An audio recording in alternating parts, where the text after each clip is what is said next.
foi enviada uma carta à igreja em Tiatira. E aqui fala, mas por que foi enviada essa carta? E ela foi enviada por aquele que é chamado Filho de Deus. E a sua descrição é como aquele que tem olhos como chamas de fogo e os pés semelhantes ao latão reluzente. Filho de Deus, por quê? Porque filho de Deus fala daquele que é filho que tem a mesma natureza do pai.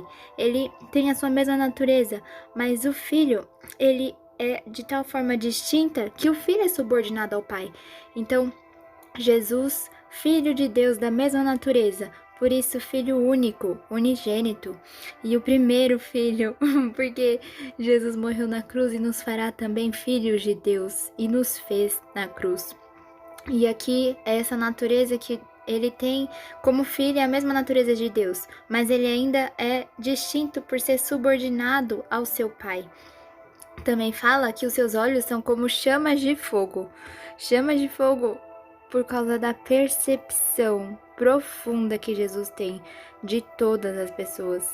O Senhor Jesus conhece cada coração, pois ele é aquele que sonda as mentes, e os seus pés como latão reluzente, por causa da providência constante que ele dá aos seus filhos, e totalmente puras, totalmente santas, por causa que reluz a sua luz que vem dele. Então, com essa toda autoridade, Jesus julga com sabedoria que é perfeita, e a sua força e firmeza é perfeita. E Jesus vai falar aqui sobre a igreja, e não há ninguém melhor para falar da igreja, senão aquele que a lidera, senão o próprio capitão, senão o cabeça da igreja que é Cristo.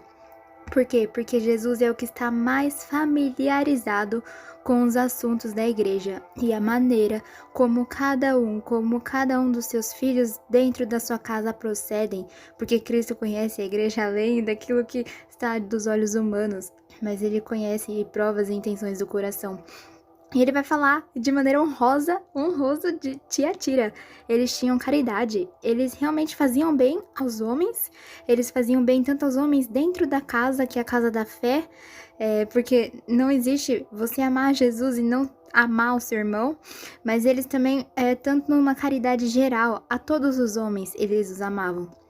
Jesus também vai elogiar eles pelo seu serviço. Aqui fala sobre os obreiros, aqueles que estão na obra. Obreiros obra porque eles trabalham na palavra e eles estudam a doutrina da fé. E também elogia a fé deles. Por quê? Porque ele fala que esta fé vem pela graça. Então a graça vai estimular tudo aquilo que eles estão fazendo através da graça que eles têm fé. E esta fé que os faz amar, por isso eles podiam amar e por isso eles podiam servir. E olha isso, Jesus também gosta disso, e ele elogia a paciência, pois aqueles que são caridosos, aqueles que amam, eles devem ser pacientes, diligentes, responsáveis no lugar em que estão. Então eles vão ser fiéis, mas eles só vão conseguir fazer isso se eles exercerem a paciência. E outra coisa que Jesus falou, eles frutificam, mas não param, eles frutificam e ainda aumentam. Ele fala que as últimas obras deles são melhores do que as primeiras, porque ao contrário, tinha muita gente naquela época e hoje também que deixam o seu primeiro amor. Então, enquanto muitos estavam deixando o seu primeiro amor, perdendo o zelo, o temor pelo seu Deus, eles estavam se tornando cada vez mais sábeis, melhores, porque as últimas obras elas devem ser melhores, porque cristão, a Bíblia fala que você cresce de graça em graça, você cresce de fé em fé, então aquilo que você está fazendo, ele vai sendo aperfeiçoado, porque a graça ela nos constrói, a graça nos faz caminhar um caminho aos céus, mas é crescendo a cada dia para chegar tão alto, para estarmos diante do nosso Deus, não porque podemos, mas pela graça e o Espírito Santo que trabalha em nós. Só que aqui Jesus ele os elogia, mas agora ele vai censurá-los, porque o Senhor ele é aquele que ama, então ele corrige. E ele fala sobre lá dentro, tinham sedutores perversos, e ele compara com Jezabel, e Jezabel era aquela que realmente perseguia os profetas do Senhor, porque aquele que é infiel, aquele que odeia realmente a Deus e a sua palavra, não quer ouvir a verdade, e Deus é a verdade. Então por isso ela perseguia os profetas do Senhor, porque eles falavam em verdade e eles eram falsos profetas. A Jezabel era aquela que patrocinava a idolatria, e como fala, aponta, essa igreja estava com o espírito de Jezabel, porque queria levar os servos de Deus para sacrificar ídolos em seu corpo, para fornicação. Então, eles mesmos faziam essas coisas e ainda se autodenominavam profetas. Então, não somente tinham pecados e faziam os outros a pecar, mas eles falavam que o faziam em nome de Deus. Então, usavam o nome de Deus. Que blasfêmia que é essa para agravar ainda mais o seu pecado? Então eles abusavam da paciência de Deus e eles endureciam em sua maldade. Deus, ele fala que deu oportunidade para arrependimento, porque Deus, ele sempre espera. Deus, ele tem o arrependimento é a primeira coisa necessária para a conversão do pecador. Então Deus espera com que se arrependam, porque os homens realmente não merecem. Eles deveriam pagar um preço, mas o arrependimento pode levar ao exercício do perdão, e o perdão é de graça, mas precisa ter o arrependimento. Mas aquelas pessoas, elas endureciam cada vez mais o seu coração, e Deus foi claro. Ele deu esse espaço para arrependimento, mas quando essa chance é desperdiçada, o pecador, ele vai perecer, mas com uma dupla destruição, porque ele teve a sua chance diante de Deus. E ele fala muito bem qual vai ser o preço. Ele fala porque essa igreja é como se ela seduzisse o povo daquela cidade.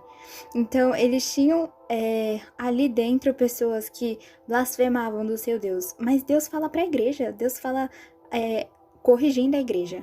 Mas não era toda a igreja que estava envolvida no sentido de que eles que dirigiam essa idolatria, não. Só que Deus, ele é claro, ele fala, a igreja, quando ela não fez nada, quando ela tolerou que esse espírito seduzisse o povo, a igreja também estava debaixo da culpa. Porque pode ser que eles não têm poder civil para aprisionar ou banir ninguém, não. Mas eles têm poder ministerial que vem do céu para excluí-la. Então, quando eles negligenciam esse uso desse poder, eles realmente se tornam cúmplices do seu pecado.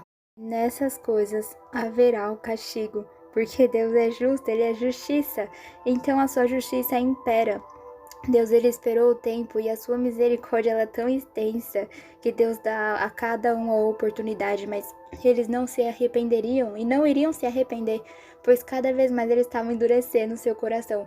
Como Abraão querendo salvar uma cidade, que Abraão falava, mas Senhor, e se eu orasse ali naquela cidade tiver 50 justos? Se tiver 20, se tiver 10? E Deus fala, Abraão, nem 10 justos tem naquela cidade. E Deus não permite que Abraão continue orando, porque se Abraão orar, Deus ele vai ouvir a oração de Abraão para não exercer o juízo naquela cidade. Só que Deus sabe o tempo determinado de todas as coisas. Por quê? Porque Deus ele achou e realmente era o tempo, a medida de idolatria. E aquela cidade que eu estou falando, vocês sabem, Sodoma e Gomorra era tão grande que Deus sabe o tempo de exercer o seu juízo, porque os pecadores eles continuam endurecendo cada vez mais nos seus pecados e condenação, que não há mais caminho de volta. Então Deus ali, ele aqui vai também nessa passagem falar que eles o colocariam numa cama de chamas, e aqueles que estavam com ela, que estavam participando da fornicação, também sofrerão junto com ela. Então imagina o que é esta morte. Não é simplesmente uma morte que você morre em corpo, mas você vai ressuscitar no espírito. Só que quando você ressuscita no espírito, ou você terá a vida, que é a vida eterna diante de Deus, ou você terá a morte eterna. E o Senhor Deus estava falando da morte eterna. Então, olha como os nossos olhos têm que estar totalmente envolvidos pela graça de Deus, para que nós possamos ser perdoados aqui na terra, para que a gente se arrependa de verdade, porque muita gente fala que vive diante de Deus, vive na casa de Deus, mas nunca se arrependeu pelos seus próprios pecados, porque não tem temor a Deus, não conhece como Deus é santo. E a santidade de Deus é tão linda que deve ser louvada, porque nada em nós era comparado à santidade de Deus. Pela lama do pecado que a gente estava tão longe do Deus Altíssimo. Só que, ainda que a gente estava como no lamaçal, sujos, o Senhor Jesus deixou a glória dele, se fez pobre, para aqui na terra, como homem, ele veio. Então, quando o nosso pecado estava sobre ele, o preço, a justiça de Deus também foi sobre ele. Então, por isso, nós, quando morremos, e o preço do pecado, que era a morte, mas não só a morte do corpo, mas a nossa alma, ela haverá dois caminhos, o céu ou o inferno. Então, aquilo que nós temos é um preço de morte. Só que essa morte, se nós aceitamos a Jesus Cristo, ela realmente ocorreu quando Jesus bradou: está consumado, consumado é acabado, finalizou a minha obra para salvar os pecadores da morte eterna, é finalizada. Mas o convite é feito porque nós temos essa escolha, como Adão teve no jardim, a escolha de queremos amar a Deus e passar a eternidade toda com Ele, como Adão comia da árvore da vida, mas nós vamos estar no lar eterno. Então, Deus estava falando aqui que levaria eles em morte, mas essa é a morte, mas é a eterna. Então, é o que é mais sério ainda para nós atentarmos. E por que Deus está falando isso, né? Qual é o propósito? Jesus, qual é o propósito do Senhor falar que vai levar essas pessoas, que vai aplicar porque o Senhor é justo? Qual é o propósito? E ele fala, para que todas as igrejas saberão, para que todas saibam que eu sou aquele que sonda as mentes e os corações, porque eu sondei a mente, sondei o coração daqueles que estavam em fornicação, daqueles que levavam o meu nome, para falar que são como profetas, para tirar o povo dos meus braços. E eram isso que eles estavam fazendo. Então Deus vai aplicar sim, porque eles estavam infiltrados no meio da igreja. Imagina, eles que falsos profetas como Jezabel na igreja estavam requestando, pedindo autoridade acima dos verdadeiros ministros de Deus. E aí Jesus vai colocar a pena sobre eles, porque ele fala para que todos saibam que eu sou aquele que sonda as mentes e o coração, e eu darei a cada um de vós segundo as vossas obras. Então Jesus, é claro, ele vai nos dar a cada um de nós aquilo que nós temos feito. Sim, e é realmente isso. Nós somos salvos pela fé. Só que as nossas obras serão provadas por aquele que se entregou por nós, porque ele deu tanta coisa. Ele deu o Espírito Santo para o Espírito Santo nos guiar em boas obras, para que nós tenhamos frutos do Espírito, para que tenhamos frutos que são agradáveis, uma vida em santidade, uma vida que revela a glória de Deus. E se nós não estamos fazendo isso, se as nossas obras não provam a intenção do nosso coração diante de Deus, então o Senhor vai julgar, porque Jesus é conhecido por aquele que já tem autoridade sobre toda a terra. Então o juízo que ele tem é o juízo que realmente será manifesto. E ele executou esse juízo contra os sedutores. Então o que Jesus revela com isso? Que ele conhece infalivelmente. Não é a justiça humana que é falha? Que ela pode estar diante de um tribunal e ouvir muitas testemunhas, mas talvez ela nunca saiba de verdade qual é a verdade. Porque ela não vê dentro do homem, não vê o coração, não sonda a mente. Mas Jesus fala, eu tenho conhecimento infalível do coração de cada um de vocês. Eu tenho conhecimento dos seus princípios, tenho conhecimento da sua disposição, daquilo que está dentro de você, se há indiferença, se há inclinações secretas para a adoração ou do seu Deus ou da idolatria de outros que se dizem deuses. Então eu o conheço. A segunda coisa que Jesus revela é que sua justiça é imparcial. Porque, gente, a verdade, quando ela é expressa, não há, se há uma justiça perfeita e Jesus conhece a verdade, então ele vai aplicar a sua justiça com base na verdade que ele conhece e que é a exata. Então a justiça de Jesus, ela não é parcial. Para você, eu gosto mais, para você não. Jesus é imparcial. Eu darei a cada um segundo as suas obras, para que, assim, como falar, né? Aquele que se diz cristão, não é o nome de cristão que é uma proteção para você diante de Cristo, não. O nome cristão, as igrejas, elas não são santuários para esconder pecados, mas realmente é o arrependimento e depois as boas obras que o Espírito Santo fará em nós. E aqui, Jesus vai falar de um encorajamento, porque Jesus é assim, ele manifesta o seu juízo, mas até no juízo ele se lembra da sua misericórdia. E aí ele vai falar, encorajo aqueles que se mantêm puros e não se mancham. Então ele fala, mas eu digo a vocês, aos restantes, e isso dói tanto porque eu não sei como que, assim, se dói, se dói em Jesus da maneira como dói em mim. Então, se dói em mim, eu acho que dói muito mais em Jesus.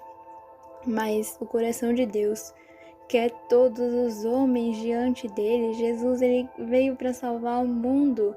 Ele não tem escolha de raça, não tem escolha de etnia. Jesus não viu idade, gênero, sexo, não viu nada daquilo que o homem julga pela aparência. E Jesus, ele veio pelo mundo inteiro. Só que o mundo o odiou. O mundo não gostou de Jesus porque eles viram como Jesus, as obras de Jesus, a maneira dele falar, a maneira dele andar, a maneira dele amar, que é aquele homem que falava, nossa, mas ela merece perdão, ela merece misericórdia, porque quem não pecou? E quando alguém pecava contra outro, Jesus falava, os seus pecados estão perdoados. Mas eu podia falar, ô Jesus, mas eu não fiz nada contra você. Como é que você tá falando que perdoou se eu que tenho que perdoar? Se ele fez algo contra mim? É que Jesus é Deus, Jesus é o primeiro. Jesus é o primeiro a ter afetado pelo pecado. Então é por isso que Jesus falava, os seus pecados estão perdoados. Porque todo pecado, antes de ser contra o nosso irmão, ele primeiro é feito contra Deus. Então Jesus perdoava e perdoava mesmo. Por isso que as pessoas ficavam bravas, os chefes das sinagogas. Você fala blasfema porque perdoa pecados, e Jesus falava, é mais fácil falar, então levanta-te e anda? Então por que eu não posso falar seus pecados estão perdoados? Porque se eu tenho poder para falar levanta-te e anda, é que eu tenho poder sobre a carne e o espírito do homem. Porque o espírito que estava morto ressuscitou na voz de Jesus. Corpo que estava jogado levantou e rapidinho caminhou e saiu correndo. Então, Jesus tem poder sobre o corpo, sobre o espírito. Então, quem é que tem poder sobre o corpo, sobre o espírito para fazer levantar e para fazer abrir das chaves da morte? Só Deus. Então, se Jesus claramente pelas suas obras manifestava que ele é Deus, então ele poderia realmente ter autoridade, porque ele é o único que pode perdoar pecados. Pecados que não são feitos, né, como a gente fala, se eu machuquei alguém, eu vou lá, peço perdão e a pessoa me perdoa. Só que um outro terceiro não pode estar perdoando, não, porque ele fez contra mim. Só que Deus é o primeiro afetado em cada um dos nossos pecados. Então, por isso que entendemos que o mundo todo estava debaixo de condenação, porque todos pecaram, estão excluídos da glória de Deus. Mas para alcançar a glória, então, se a gente estava excluído, primeiro vem a graça. Então é pela graça que somos aperfeiçoados, e aí então estaremos na glória de Deus, com nossos corpos glorificados. Porque se a gente vê a glória de Deus agora, seria como Deus falando para Moisés, Moisés, tu não pode ver a glória, porque nenhum homem o pode continuar vivo. E eu tava falando dessa tristeza que eu tenho, quando a gente fala a palavra restantes, e que Deus deve ter muito maior do que a minha, mas Jesus, ele ama o mundo, ele quer a todos os homens que o ouçam, mas são poucos que continuam, são restantes, por isso que ele falou, há uma porta larga, onde muitos querem passar, porque é mais fácil. Mas e a porta que fica estreita, mas é a que vai até Deus? Então, Jesus está se referindo aqui aos restantes. E olha o que ele vai falar para eles. Outra carga não porei a vocês, mas o que vocês já têm, guarde-os até que eu venha. E isso é algo que fala tanto daquilo que nós já temos em Deus, a palavra já em nosso coração. Então aquilo que nós temos nós devemos guardar. Mas quando Jesus fala isso, é referência a novos mistérios, é que a sabedoria de Deus é insondável. Insondável, sondar é conhecer. É aquilo que a gente não consegue compreender, a largura, a medida dos mistérios de Deus e da sabedoria de Deus. Então, tem muitas vezes que o Senhor fala conosco e se refere a nós, e realmente nós nunca, se não fosse pela graça, não estaríamos preparados para ouvir o que Deus tem para falar. E isso já aconteceu nas nossas vidas pessoais, quando o Senhor nos referiu uma palavra sobre as nossas vidas e a gente a princípio não entendeu, mas era um mistério de Deus para nós. E até que a gente viva isso, a gente vai tendo uma visão, porque Deus faz isso, Deus dá promessas para que tenhamos visões, que tenhamos objetivos e estejam diante de nós e caminhamos corretamente, coerentemente com a palavra que Deus liberou para nossa vida. Então a gente começa a caminhar, mas chega uma hora que quando podemos até chegar e chegamos em Canaã, no caso aonde Deus nos prometeu, tanto nessa vida quanto na vida no outro mundo, com Cristo, glorificados, mas tem esse momento que Jesus fala: não vos acrescentarei, porque aquilo que você já tem é tão precioso. A palavra que eu já deixei, só essa Bíblia aqui que a gente tem no Antigo e Novo Testamento, livros de homens que, por toda a história, foram guiados por Deus. Não porque eram perfeitos, não, porque eram falhos, mas Deus, na fraqueza do homem, ainda assim, Ele preparou a semente eterna, que é o Cristo. Cristo morto e ressurreto. Então, Deus guiou a história do homem. E os mistérios, muitos, já foram revelados. A gente tá numa época que, meu Deus, tá tão esclarecido. A gente só tem, Não, na verdade tem muita coisa para acontecer. E a gente tá estudando isso em Apocalipse agora. E vamos ver os acontecimentos futuros, porque Apocalipse significa revelação. Revelação porque será revelado nos acontecimentos futuros. Então, por isso que Jesus fala: aquilo que você já tem, guarde o que tendes, até que eu venha. Então, até que eu venha, você já tem tudo o que precisam para me esperar. Porque vocês não precisam nem chegar, né? A gente não precisa subir aos céus. Não precisamos descer as profundezas do mar, não. Jesus está tão pertinho da gente que a gente às vezes nem imagina. Então, Jesus fala que estou vindo para pôr um fim em todas as tentações do meu povo, porque Jesus se refere ao seu povo como meu povo, o povo de Cristo, que está firmado em fé e boa consciência. Tenham essa consciência, e é Jesus que fala: Ele vem. Então, todas as dificuldades, perigos, eles passarão. E assim, a alegria em Cristo, ela é tão abundante que Jesus acaba de falar só essas palavras, que já nos dá uma esperança firme, arraigada naquilo que nós vamos ter, encontrar com Cristo, mas ele também deixa mais ainda, ele deixa essa promessa: aqueles crentes que perseverarem, crentes porque creem, mas em Cristo, na verdade, e sendo perseverantes, forem vitoriosos, eu lhes recompensarei. E qual é a recompensa? Aí ele fala: grande poder e domínio sobre o resto do mundo, poder sobre as nações. E aqui fala como aqueles que creram em Cristo sentarão com Cristo no trono do seu julgamento. Porque Cristo, como nosso rei, nos fez aqui na terra reis e sacerdotes.